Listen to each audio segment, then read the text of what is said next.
Hi there, I'm Kathy from the Code and Place team, and I'll be giving a quick overview of how you'll be attending your sections using the ohyay platform.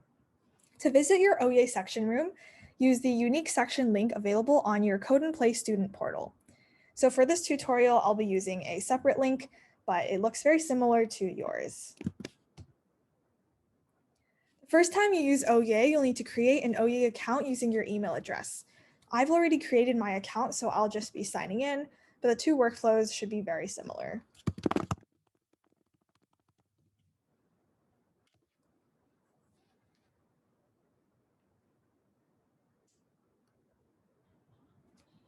Now that we've created an account and logged in, let's first configure a couple of user settings. So click on the Gears button.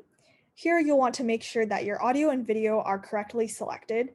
You'll want to fill out the display information for your section leader and fellow students to see. So maybe add your first name and last initial to the preferred name box, and then your preferred pronouns to the tagline box if you'd like. When we're done with that, let's go ahead and join the room. And before we introduce the actual section room, a couple of ohyay buttons to know about are in the top right-hand corner of your screen. So you can use this camera button to turn on and off your video. We would love for you to have your video on during section if possible.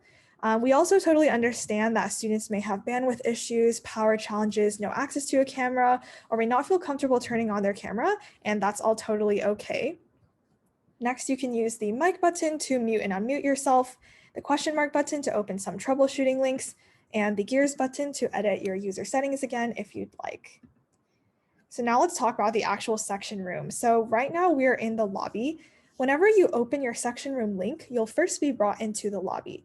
So in the lobby, there's nothing for you to do except once your section leader arrives and is ready to start section for everyone, then you'll be able to move to the next main section room. So let's say our section leader arrives and is ready. Then we can click to enter section. So this is the wonderful section room. And as a reminder, all activity in this main section room will be recorded. So computers will be reviewing the transcripts for a research study. All participation will be anonymized and studied in aggregate, and a video may be reviewed by one of the 3 course instructors if a concern is raised. But let's talk about the fun stuff now. So first, let's go over the different ways that you can communicate and participate during section. So when you want to speak out loud, use the unmute button on the top right-hand corner of your screen.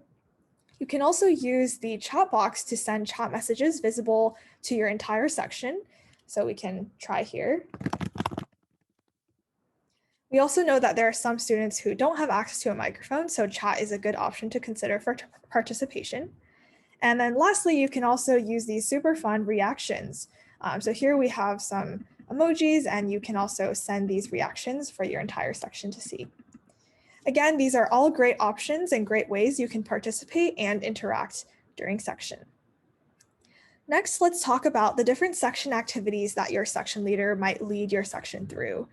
So let's say your section leader wants to work on a group whiteboard. So here we have a shared collaborative whiteboard.